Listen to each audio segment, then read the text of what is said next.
मी विनयराव जगदाळे तुमच्या सर्वांच्या काळाच्या कटकामध्ये अभिवादन करतो आणि माझ्या विचारांना सुरुवात करतो. तर मित्रांनो,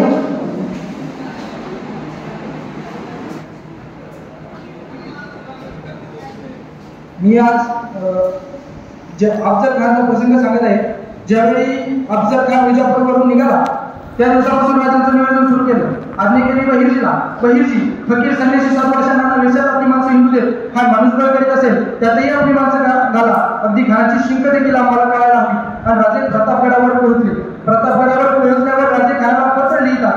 आता पत्रात काय लिहितात? राजे तू ये, तुला दाखवतो, तुझे हातपाय मोडतो. नाही हो, राजे लिहितात अफजल खान साहिबा. काय लिहितात राजे?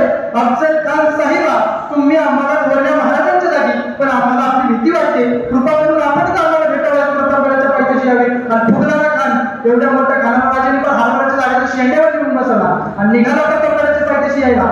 दिवस ठरला. राजाने घेतलं दर्शन भवानी मातेचं, घेतला आशीर्वाद बाळासाहेब जिजाऊंचा, सोबत घेतला शिवाजी महाले. आता संताजी नाही, धनाजी नाही, बाजी नाही, फुलाजी नाही, शिवाजी महालेच का? समोर सय्यद ना, त्याचा पत्ता पाहिजे शिवाजी महाले.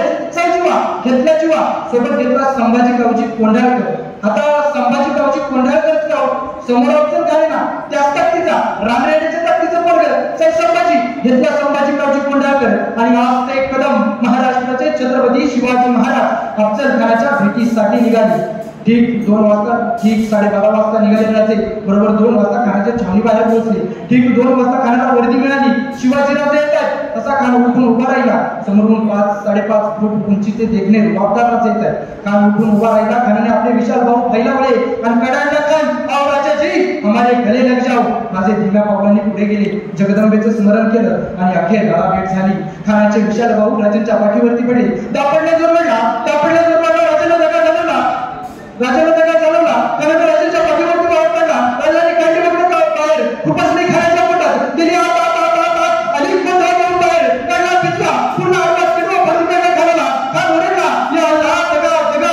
आवाज ऐकून संभाजी गावची जीवा महाराज शमीयात घुसले. जीवाने पाहिलं सय्यद मंडा राजांवर चाल करून आलाय. क्षणाचाही विलंब न करता जीवाने राजांकडे धाव घेतली. सय्यद राजांवर वार काढला. तो जीवाने आपल्या तलवारीने सय्यदचा हात कलम केला. सय्यदची किंकाळी होली. आश्चर्यचकित झालेला सय्यद रक्त बंबास झालेला सय्यद फुटून लावला.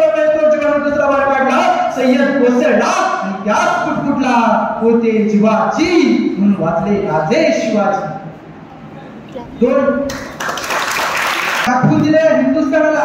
घंटावून सांगितलं त्या पाथरी पाकिस्तानी मुघली सत्तांना आणि त्या समुद्र किनाऱ्यावर आपल्या देशात कुसुमाने एकत्रित करताना ते वैज्ञानिक आमच्या वाटेवरती आमच्याशीच वाटमारी करणाऱ्याची त्यांच्या वाटेवरती जाऊन त्यांची वाट लावल्याशिवाय आम्ही आमच्या वाटेवर पडत नाही. हा इतिहास आहे मराठ्यांचा.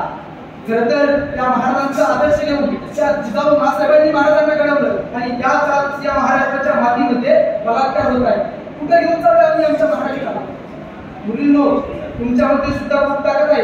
आज तुम्हाला इथे एकच सांगतो, अरे तलवारीपेक्षा तीक्ष्ण या नजरेची धार आहे. महाराष्ट्राची वाटी तू भवानीचा वार हाय. अगं उपयोगाची लक्ष्मी तू,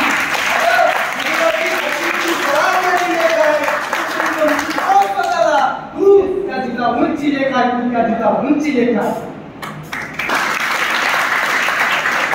शेवटी जाता राजांबद्दल एवढंच मला असं वाटतं, ज्याला बाईतली ताई कळाली तो जिजाऊ, तो मुक्ताईचा ज्ञाना झाला. ज्याला बाईतली ताई कळाली तो मुक्ताईचा ज्ञाना झाला. ज्याला बाईतली मैत्रीण कळाली तो राधेचा श्याम झाला. ज्याला बाईतली पत्नी कळाली तो सीतेचा राम झाला. आणि ज्याला बाईतली आई कळाली ना तो जिजाऊचा शोभा झाला.